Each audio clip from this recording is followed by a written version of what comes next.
Number 4, Jinx. That's me! Okay, so let's discuss everyone's favorite Harley Quinn parody. It is to laugh, huh, Mr. J? After all, she is one of the main characters in the show and was set up to be the central antagonist of this season. Here I am, your big fat hero. Oh, I guess the writers forgot about that, didn't they? It seems like I keep returning to this moment in the show to point out how none of the story follows this epic finale, but whatever, I guess I should explain it one more time. So in the last episode of Season 1, Jinx has reached her breaking point after being injected with a fuckton of shimmer by Dr. Revok. This increases her insanity, making her more paranoid and schizophrenic, which leads to her kidnapping Vi, Caitlyn, and Silco. Here she has a showdown with these characters to finally decide who she really is. Is she Powder, the more innocent and kind-hearted sister of Vi? Or is she Jinx, the deranged terrorist and daughter of Silco? There's a big emphasis made on this decision, and it's heavily implied that once she makes it, there's no going back. So after another one of her mental breakdowns, she kills Silco and officially becomes Jinx. She even sits on a chair with her name written on it, if the metaphor wasn't clear enough. To cement this decision, Jinx then shoots a rocket at the council room in Piltover, which kills 3 of the city's leaders, including Caitlyn's mother.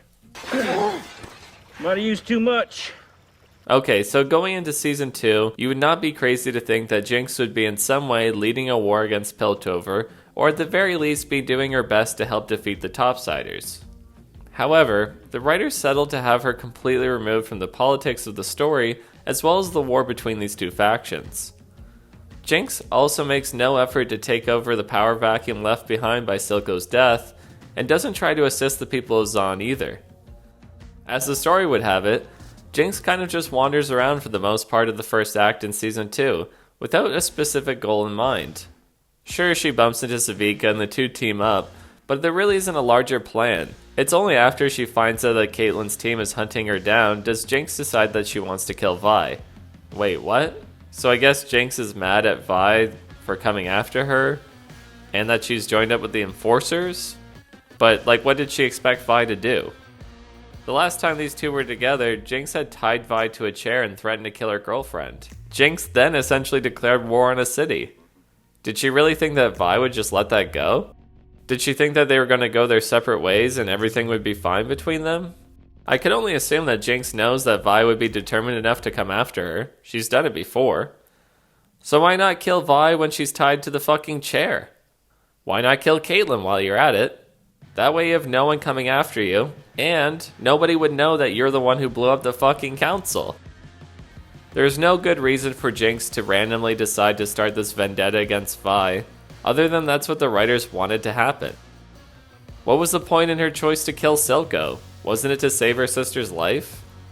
Going back on that decision is not only inconsistent with the character, it also makes Silco's death fucking pointless. Jinx could have just let Silco kill Vi, and then she'd still have a father figure. Not a great plan. So they have this pointless fight, and then Jinx reroutes the smog air from Zaun into Piltover's side of the city. This is yet another move on Jinx's part to increase division between these two factions. However, it is here that the show does this time jump, where we see that Jinx and her new little sister figure, Isha, are living in relative isolation. So it's pretty vague on how big this time jump is, but it's long enough that Piltover has completely taken over Zaun with relative ease. In this time, it seems that Jinx has done nothing to stop this from happening, and has instead chosen to let Piltover win. Not only this, but it seems like she's not given a single shit about helping to unify Zaun either, and even claims that Jinx is dead. Don't cry. You're perfect. I thought maybe you could love me like you used to. Even though I'm different. Here's to the new us. I am a monster you created. 2 hours later. Jinx is dead.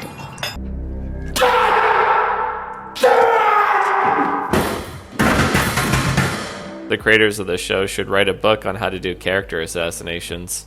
So Jinx kills Silco, leaving Zaun leaderless, and then begins a war with Piltover and the Noxians, but then immediately fucks off and hides once the fighting starts. The irony being that this is all in an effort to show that Jinx has somehow turned a new leaf and begun her journey back to becoming Powder again.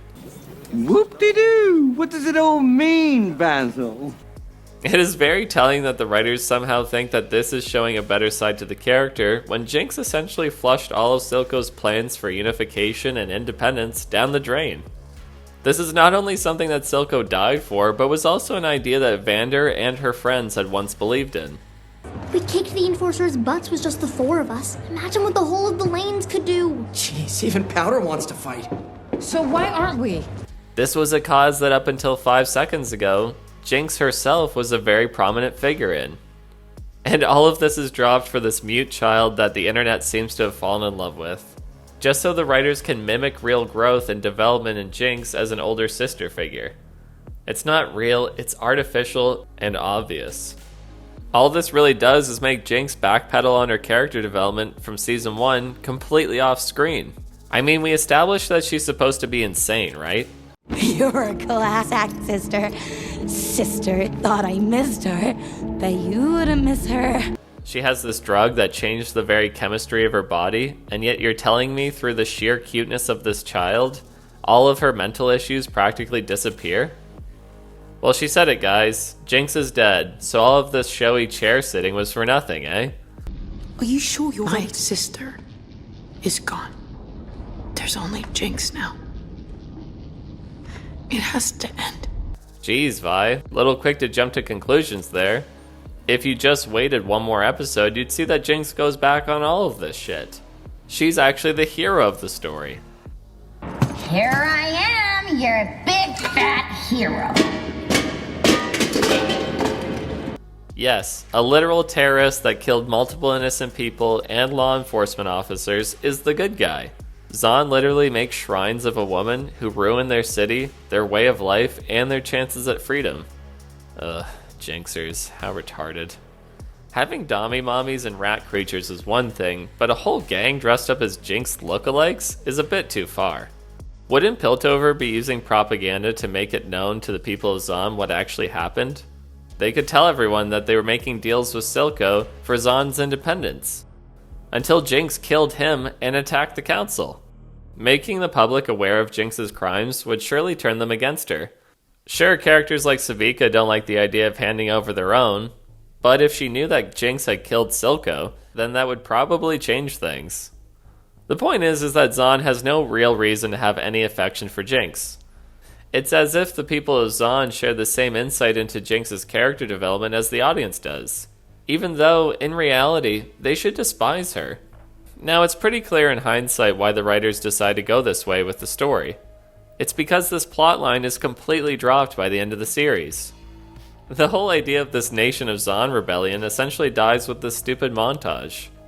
So why spend time on it? Why put effort into a story here if it's all going to be forgotten right after episode 4? Hell, I don't think Savika gets any speaking lines again for the rest of the show, and hardly makes an appearance. While the issues here are rather obvious, I'll still point them out. The main plot of Season 1 of Arcane surrounds the idea of the coming conflict between Zaun and Piltover. It is literally the opening scene of the show and is constantly foreshadowed to happen again. So to have the plot randomly pivot away from this idea makes the story feel weird because the writers have to make such an effort to drag the characters away from the conflict. The characters they don't do this to are pretty much removed from the story altogether. Savika, Echo, Mel, and the chem dealers all disappear from the narrative almost entirely. We are supposed to believe that after months of suffering occupation, abuse, and harsh treatment, that the people of Zaun just decide to help Piltover for no reason. These two factions that oppress them, Piltover and the Noxians, are now fighting each other, and it's shocking that characters like Savika don't try to take advantage. Why not let the two sides fight it out and then attack whoever's left, as they'll be the weaker target?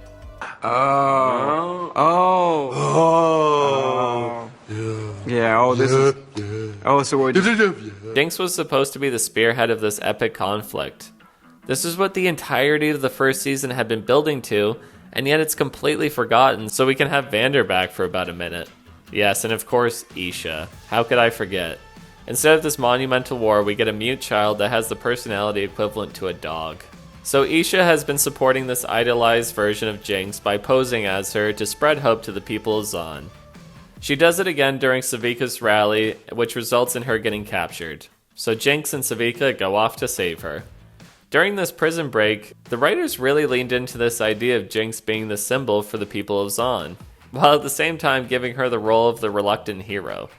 Because yeah, Jinx isn't a hero. She was the fucking villain up until a second ago. So anyway, she has this special moment with the Jinxers after she breaks them out of their cells, and we are shown that this leaves some kind of impression on the character. Like Jinx is actually giving in to the idea of being a real hero. However, as we know, in hindsight, this has little payoff by the end of the show. In the end, it seems like Jinx convinces the Zaunites to help Piltover. However, it all happens off screen, so we don't actually get the satisfaction of seeing this whole plotline play out. Something that seems to have become a theme in this show. Even though this does kind of some kind of conclusion for the plotline, it is completely ruined as Zaun's forces are immediately defeated by Victor. So the ultimate outcome for this whole story arc has little to no effect on the actual events of the show. In any case, it's not like Jinx does anything else for this cause. Breaking these people out is the only thing that she actually does to help her fans or the Zaunites. No arms or legs is basically how you exist right now, Kevin. You don't do anything. So after facing off against Werewolf Vander, Jinx goes to meet back up with Vi. Oh yes, Vi, the girl she seems so adamant about killing. Well, I guess it's all water under the bridge, eh? No hard feelings. So if you were one of those people who justified Jinx's hatred of Vi in episode 3, then you're probably pretty disappointed that it all meant nothing. Yeah, it's just a little girl on girl action and then problem solved. These two are practically best friends again. This whole search for Vander is such a cheap way to get these two characters back together. Aw, what a nice sappy hug scene. Here's a family reunited after like 5 seconds of fighting. How cute. Right, yeah, of course. So Jinx and Vi decide to take Vander to the commune in hopes of having him healed by Victor.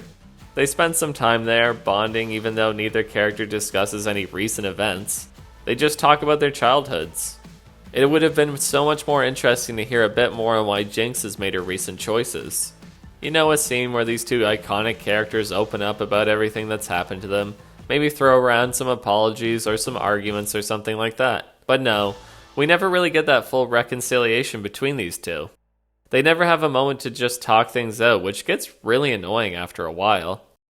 How many times are you going to have these two come back together just to be interrupted by some random event? However, the writers seem to think that it's better to have this kind of heartfelt moment between Isha and Jinx instead, so they can really build up the impact of her coming death. In hindsight, it's pretty obvious that Isha was written into the story just to die. And no matter how many compilations I see of people crying to this scene will convince me that it's meaningful. Isha's whole personality was made to be cute, likable, and sympathetic. Her very design supports this.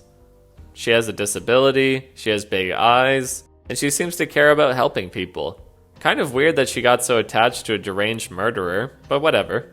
Every scene is made to purposely push this over-the-top adoration. Also, the writers can have the largest emotional effect on her sacrifice. Now let me clarify that of course it's normal to get emotionally connected to a character and react when they die. However, a character should not be created just to have this effect. We feel sad when a character dies because of their personality and our experiences witnessing them grow and change. Their value is often dependent on their importance in the story. Isha is only in the story to have this reaction, as well as ruin any natural development for Jinx as a character. Her death ends up not meaning that much anyway because it was all to stop Vander. However, he ends up coming back to life a couple minutes after this, and he's even more powerful and dangerous than before. It just feels so cheap and unearned. So Jinx loses another father figure again, and now her new adopted sister is also gone, so she gets depressed and hands herself over to Caitlyn. After a season and a half of Caitlyn trying to catch Jinx, it happens off screen. What an absolute disgrace, not only to the show, but to our time invested in the story. We have had whole plot lines, story elements, and character arcs formed around the idea of capturing Jinx and bringing her to justice for her crimes, and it all concludes with nothing. She just gives up and we see her in a prison cell in the next scene. Okay. Get the fuck out of here. You're done. The way we are told how it happens is even a slap in the face because it comes from Loris, who for some reason keeps popping up in this show. What is this? Have the writers never heard of payoff before? We as the audience want to see how this plays out. We want to see how it happens and how it affects the characters. We want the drama and the visual confirmation that this story is concluded. What we don't want is to be told what happened by some fucking guy who can barely be considered to be a side character. This is not storytelling. This is retarded. So Vi goes to help Jinx escape, and yet again we are stripped of any chance of having these two characters really connect on screen, as Jinx decides to go blow herself up with a grenade. Something I want to do after watching this show. However, she is stopped by Echo, who's returned from another dimension and now has a crush on her. And Jinx and Vi finally get the chance to fight alongside each other against their resurrected werewolf dad. The problem with this fight is that it's a complete disconnect from the rest of the story. Jace and Victor's conflict is completely removed from this plotline when it should be intertwined. Stopping the new Vander doesn't assist in helping Jace in any way, even though it's a million times more important as he's trying to save the world. Shouldn't everyone just be focused on attacking Victor? Having this fight be so inconsequential to the overall fate of the world lessens the impact on the plot. Somehow, the two main characters of the show are not there to help stop the end of the world from happening, and are again pushed to the side to fight Vander. Man, you are one pathetic loser. After the fight ends, Vi decides to be retarded and approach the super dangerous werewolf so she can cry some more, only to be immediately attacked by him. I mean, like, who could have seen that one coming? So Jinx has to come in and save Vi by sacrificing herself and killing Vander. So it's finally over. I cannot tell you how empty I felt watching this scene. I had completely lost my interest in Jinx as a character. Her complete 180 as a person and her rapid development back into Powder made her seem like a non-entity. She may look and sound like Jinx, but this is not the same person. It's an impersonation of the character. And honestly, why do any of it? Why make Jinx the villain of the story only then to go back on it and make her the hero? For the whole thing to get dropped anyway. She was so perfectly set up to be the great antagonist of this season. Jinx could have taken over Silco's role as the leader of the Chem Barons and continued her war against Piltover, and it would have been far more interesting than this non-committal, idiotic subplot. Big fat hero. Oh, shut up. I've seen so many videos pop up theorizing that Jinx actually survives the explosion.